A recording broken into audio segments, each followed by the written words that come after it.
আমি মোহাম্মদ ইসলাম কবির কবির একাডেমির পক্ষ থেকে তোমাদের সামনে হাজির হয়ে গেলাম। তো শিক্ষার্থীবৃন্দ, তোমরা কি সুস্থ আছো? হ্যাঁ, আমি আশা করি তোমরা প্রত্যেকেই আল্লাহর রহমতে সুস্থ আছো। তো শিক্ষার্থীবৃন্দ, আজকে একটা সৃজনশীল নিয়ে আলোচনা করব। তো তোমরা যারা ইতিপূর্বের যে সৃজনশীল বা যে ক্লাসগুলো আপলোড করা হয়েছিল, দেওয়া হয়েছিল তোমাদেরকে প্রথম অধ্যায়ের জন্য, অষ্টম শ্রেণীর গণিত প্রথম অধ্যায়। তো প্রথম অধ্যায়ের এর পূর্বে যেই ক্লাসগুলো তোমরা দেখেছো, আজকে যেই সৃজনশীলটা তোমাদেরকে আলোচনা করব তোমাদের মাঝে, তোমরা দেখেই কিন্তু একটু হলেও হাসবা, যেহেতু আমি পারি, কারণ এগুলো এর মধ্যে শেখা হয়ে গেছে। তো এই যে আমি পারি, এই কথাটা তোমরাই বলতে পারবা যারা এর আগের ক্লাসগুলো তোমরা দেখেছো। তো শিক্ষার্থীবৃন্দ, আজকে যারা তোমরা ফার্স্ট আমার চ্যানেলে হাজির হয়েছো, তাদেরকে বলবো চ্যানেলটিকে সাবস্ক্রাইব করে বেল আইকনটি অন করে দিবে, কারণ যারা হেসে বলেছে যে এ তো পারি, তোমরাও যেন একই রকমভাবে পরের ক্লাসগুলো করে পরের কোনো সৃজনশীল বা কোনো বিষয় বলতে পারো এ তো আমরাও পারি। তো শিক্ষার্থীবৃন্দ, শুরু করব 11 নম্বর সৃজনশীল। 11 নম্বর সৃজনশীলের ক নম্বরটা সবচেয়ে মজার বিষয়, যেটি আমরা প্রথম যেই ক্লাসটি করেছিলাম সেখানে দেখেছিলাম দুটি বর্গের সমষ্টিরূপে প্রকাশ। একেবারে সিম্পল একটা বিষয় ছিল।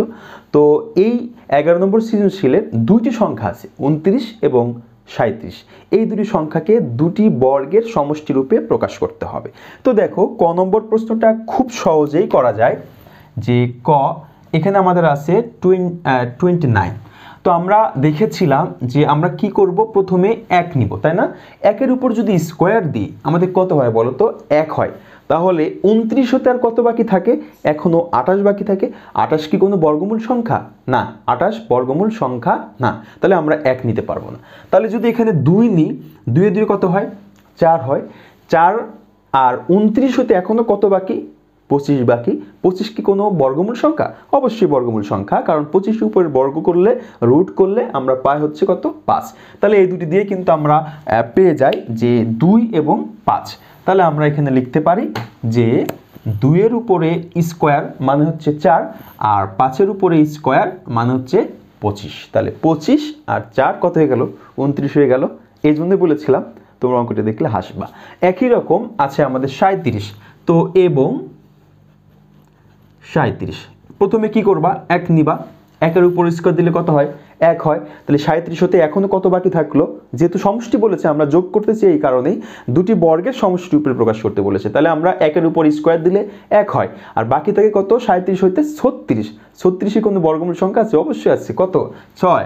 6-এর উপরে স্কোয়ার দিলে কত হয়? 6 6 36। তো 36 আর 1 যোগ করলে 37 হয়ে গেল। ক নম্বর অঙ্কটা এতই সহজ।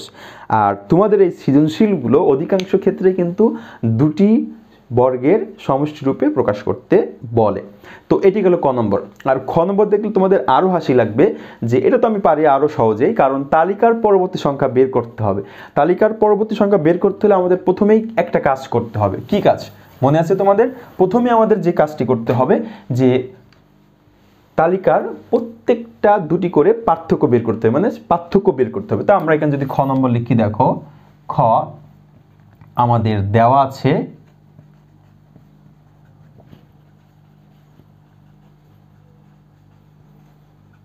তালিকাটি 5, 13, 21, 29 আর হচ্ছে 37। যদি আমরা পার্থক্য বের করি, দেখো তো পার্থক্য কিভাবে বের হয়। 13 থেকে তুমি 5 বাদ দিবে, তো 13 থেকে 5 বাদ দিলে কত হবে? 8 হবে। একই রকমভাবে তোমরা 21 থেকে 13 বাদ দিবে। 21 থেকে 13 বাদ দিলে কত হয়? দেখো 11 থেকে 3 বাদ দিলে থাকে আমাদের 8, হাতে 1, তো এখানেও কিন্তু 8 থাকছে। 29 থেকে 21 বাদ দিলে এখানেও 8 থাকে। 37 থেকে 29 বাদ দিলে এখানেও 8 থাকে। তাহলে পার্থক্য কিভাবে বেড়েছে এটা যদি আমরা নির্ণয় করতে পারি, তাহলে কিন্তু পরবর্তী সংখ্যা যে কটাই বের করতে বলুক আমরা বের করতে পারবো। তাহলে পার্থক্য এখানে কিভাবে বেড়েছে? 8 করে বেড়েছে। তার মানে পরের সংখ্যা কত হবে? 37-এর সাথে 8 যোগ হবে। একেবারে সহজ। তো আমরা একটু লিখে করব, যেহেতু আমাদের এটা খ নম্বর প্রশ্ন। আমরা এখানে লিখব যে লক্ষ্য করি প্রত্যেক ক্ষেত্রে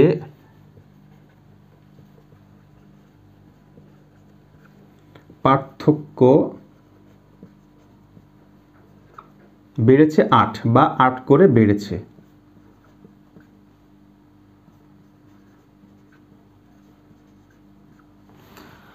তাহলে অতএব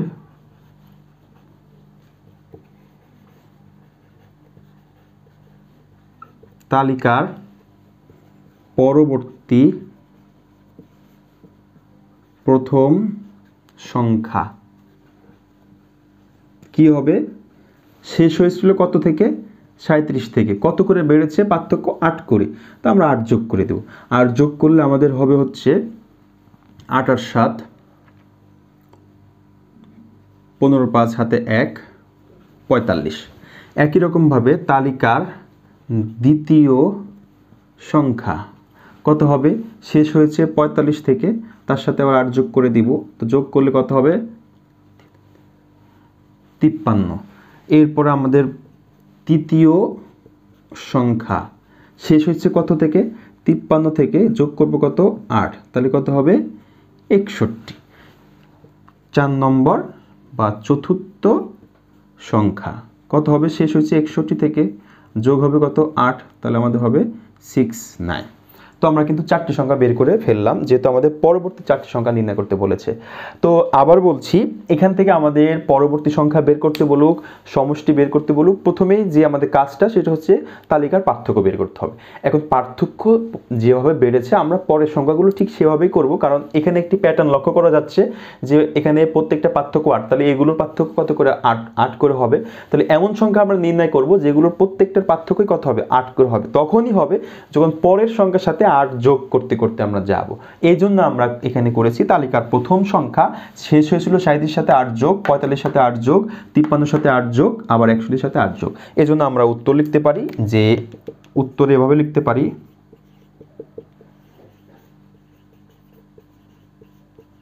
তালিকার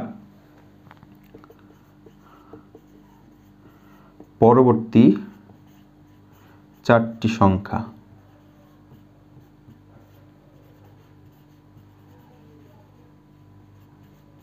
যথাক্রমে 45, 53, 61 এবং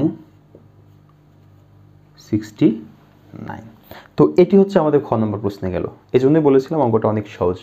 এখন আমরা খ নম্বর প্রশ্ন, লাস্ট প্রশ্নটাই আলোচনা করব। তালিকার প্রথম 100টি সংখ্যার সমষ্টি নির্ণয় করো, 50টি সংখ্যার সমষ্টি নির্ণয় করো। তো সমষ্টির সূত্র মনে আছে নিশ্চয়ই তোমাদের, যারা এর আগের ক্লাসটি দেখেছিলে। তো সমষ্টির সূত্র একরকম ছিল যে প্রথম পদ যোগ শেষ পদ ইন্টু পদ সংখ্যা ডিভাইডেড বাই 2। সেক্ষেত্রে আমাদের প্রথম পদ লাগবে এবং শেষ পদ লাগবে। প্রথম পদ আমরা জানি কত? 5, কিন্তু শেষ পদ কততম পদ বলেছে? 50টি সংখ্যার। তার মানে 50তম সংখ্যায় কত হবে, 50তম পদটা কত হবে এটা কিন্তু আমরা জানি না। আর এটা বের করতে হলে আমাদের যেটা করতে হবে ফার্স্ট অফ অল, সেটা হচ্ছে বীজগণিত রাশি বের করতে হবে। সেখানে কয়ের মান যদি 50 বসাই তাহলে কততম পদ বের হবে? 50তম পদ বের হবে। তো আমি বলেছিলাম বীজগণিত রাশি আর পরবর্তী সংখ্যা দুটা বের করার জন্য আমাদের প্রথম যেটি করতে হবে সেটি হচ্ছে পার্থক্য বের করতে হবে। তো আমরা এখানে পার্থক্য বের করে রাখছি।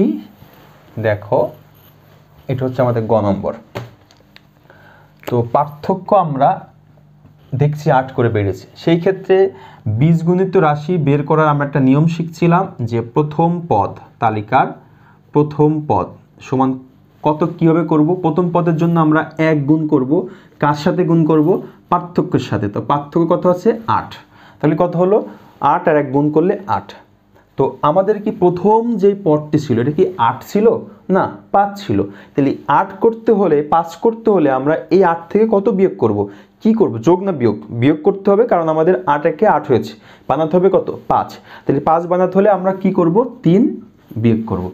বীজগণিত রাশি তৈরি করতে হলে পার্থক্যের সাথে প্রথম পদের 1 গুণ করতে হবে, করে প্রথম পদটা মেলানোর জন্য কোনো সংখ্যা যোগও করতে হতে পারে, কোনো সংখ্যা বিয়োগও করতে হতে পারে। তাহলে এটা আমাদের তৈরি হলো। আমরা এখানে সমান দিয়ে লিখতে পারি হচ্ছে 5। একই রকমভাবে দ্বিতীয় পদের জন্য 2 গুণ করব, পার্থক্য কত? 8। তাহলে 8 দিয়ে 10, কিন্তু ছিল কত? 8 দিয়ে 16, কিন্তু ছিল হচ্ছে 13। 16 বানাতে হলে আমাদের এখনও 3 বিয়োগ করতে হবে, তাহলে এখানে হবে হচ্ছে 13। তৃতীয় পদ 3 গুণ করব 8-এর সাথে, 3 বিয়োগ করলে আমাদের হবে হচ্ছে 21। চতুর্থ পদ 4 গুণ করতে হবে, তাহলে থাকবে হচ্ছে আমাদের 29। পঞ্চম পদ 5 গুণ করব 8 হবে, তো এখানে থাকবে হচ্ছে 37। যদি ষষ্ঠ পদ বের করি তাহলে আমরা পাবো হচ্ছে 6 গুণ 8 মাইনাস 3, তাহলে কত পেলাম? 6 48, 48 থেকে 3 বাদ দিলে 45। তো এরপর আমরা ডট ডট দিব, দিয়ে কি তৈরি করব? কতম পদ, যেহেতু বীজগণিত রাশি বের করছি, তাহলে কতম পদ সমান ক গুণ করব আছে হচ্ছে 8 মাইনাস 3, বা আমাদের একটা বিষয় আসবে 8 ক মাইনাস 3, এটি কিন্তু বীজগণিত রাশি। এখন আমরা যেহেতু এটা পেলাম, আমাদের বলেছে কি 50টি সংখ্যার সমষ্টি বের করতে, তার মানে আমরা 50তম সংখ্যাটি বের করব। অতএব 50তম সংখ্যা বা পদ কি হবে? এই কয়ের জায়গায় 8 গুণ 50 বসায় দিব, তাহলে মাইনাস হবে 3। তাহলে আমাদের এখানে আর কি থাকবে? এখানে থাকবে 8 দিয়ে গুণ করলে আমাদের 0, আর 5 8 40, 400 থেকে আমাদের বিয়োগ করতে হবে 3, তাহলে আমরা পাবো কিন্তু 397। এটি কিন্তু আমরা পেলাম যে 397 হলো 50তম পদে গেলে। এখন আমাদের সমষ্টি বের করতে হলে সূত্র ছিল কি? সমষ্টির সূত্র ছিল হচ্ছে প্রথম পদ যোগ শেষ পদ ইন্টু পদ সংখ্যা ডিভাইডেড বাই 2। তো এই ক্ষেত্রে কিন্তু আমরা এখানে লিখতে পারি যে এখন প্রথম পদ সমান হচ্ছে কত? 5। তো প্রথম পদ 5, 50তম বা শেষ পদ আমরা পেয়েছি 397, আর পদ সংখ্যা কয়টি সংখ্যার যোগফল নিশ্চিত করতে বলছে? 50টি, তাহলে পদ সংখ্যা হবে 50টি। সেক্ষেত্রে আমরা কিন্তু সূত্র লিখতে পারি, অতএব সমষ্টি সমান প্রথম পদ যোগ শেষ পদ ইন্টু পদ সংখ্যা ডিভাইডেড বাই 2। এটা হচ্ছে সূত্র। এই সূত্রে যদি আমরা মান বসাই দিই তাহলে কিন্তু আমাদের সমষ্টি মানটা বের হয়ে যাবে। তো শিক্ষার্থীবৃন্দ, এতটুকু আমি মুছে দিলাম। বীজগণিত রাশি বের করা কিন্তু তোমরা ইতিপূর্বে শিখেছো কিভাবে বীজগণিত রাশি বের করতে হয়। এখন আমরা দেখো এখানে যদি সমান এই প্রথম পদের মান কিন্তু আমরা পেয়েছি কত? 5, যোগ শেষ পদের মান পেয়েছি 397 ডিভাইডেড বাই 2 ইন্টু পদ সংখ্যার মান পেয়েছিলাম 50। তো এটা ক্যালকুলেশন করলে কত হয় দেখো, এখানে যোগ করলে আমাদের হয় হচ্ছে 402, এই দুটো যোগ করলে, আর কি করব? এই 2 দিয়ে 50কে ভাগ করলে হবে 25, তো এর সাথে 25 আমাদের গুণ করতে হবে। 25 গুণ করলে যা হবে সেটি হবে হচ্ছে আমাদের উত্তর। তো শিক্ষার্থীবৃন্দ, এটা যদি আমরা গুণ করি, তো একটু এখানে তোমাদের গুণ করে দেখায় যে 402 গুণ হচ্ছে 25, তো 5 দিয়ে গুণ করলে 5 10 0, হাতে থাকে 1 10, 4 5 20, 0, এখানে থাকবে হচ্ছে 4, এখানে থাকবে 0, আর এখানে থাকবে হচ্ছে 8, তাহলে আমাদের থাকতেছে হচ্ছে 0 5 0 এরকম, তার মানে 1 0 0 5 0, এটি হচ্ছে আমাদের 1 0 0 5 0। এটা কিন্তু উত্তর, যে 50টি পদের সমষ্টি আমাদের 1 0 0 5 0 বের হলো। শিক্ষার্থীবৃন্দ, আশা করি এই সমষ্টি নির্ণয়ের যেই যাদের একটু প্রবলেম ছিল আজকে দেখার পরে প্রবলেম আর মোটেই থাকবে না। তো সমষ্টি বের করার সূত্র যেহেতু এটি প্রথম পদ যোগ শেষ পদ, আর পদ সংখ্যা তো আমাদের দেওয়াই থাকবে 50টি অথবা 100টি। তো সেই 100 অথবা 50টির শেষ পদ বের করতে হলে আমাদের বীজগণিত রাশি বের করতে হবে। বীজগণিত রাশি বের করার পরে কয়ের মান তোমার 100 বললে 100 বসাবা, 20 বললে 20 বসাবা, 50 বললে 50। আমাদের যেহেতু 50 বলেছিল আমরা 50 বসিয়ে লাস্ট শেষ পদটা বের করেছিলাম। এরপর এখানে প্রথম পদের মান বসিয়ে দিয়েছি 5, শেষ পদ বের হয়েছে 397, সেটি বের করে দিয়েছি, বসিয়ে দিয়েছি, আর সূত্রে এখানে পদ সংখ্যা ছিল 50 বের করে দিয়েছি। তারপরে আমরা কাটাকাটি করে এখানে 402 হয়, 402 এর সাথে আমরা এখানে হচ্ছে 50 গুণ করে 10050 অ্যান্সার হয়েছে। এটি হচ্ছে 11 নম্বর এবং তোমাদের প্রথম অধ্যায়ের সর্বশেষ সৃজনশীল। শিক্ষার্থীবৃন্দ, এই প্রথম অধ্যায়ে যে আলোচনা করলাম কেমন লাগলো তোমাদের অবশ্যই কমেন্টের মাধ্যমে জানিয়ে দিবে। আর যদি ভালো লেগে থাকে অবশ্যই লাইক করবে আর বন্ধুদের মাঝে বেশি বেশি শেয়ার করবে। তো শিক্ষার্থীবৃন্দ, পরবর্তী যে অধ্যায়টি আছে এরপর আমি আলোচনা করব হচ্ছে তোমাদের বীজগণিতের প্রথম যে অধ্যায়টি আছে আমি এভাবে করব, একটি বীজগণিত করব, একটি পাটিগণিত, একটি বীজগণিত, একটি পাটিগণিত, আর তারপরে যাব জ্যামিতিতে। তো শিক্ষার্থীবৃন্দ, পরবর্তী বীজগণিতে যে ক্লাসগুলো আছে সেই ক্লাসটি পেতে হলে অবশ্যই তোমাদের চ্যানেলটি সাবস্ক্রাইব করে বেল আইকনটি অন করে পাশে থাকতে হবে। তো আজকে এই পর্যন্তই। ভালো থাকবে, সুস্থ থাকবে। আল্লাহ হাফেজ।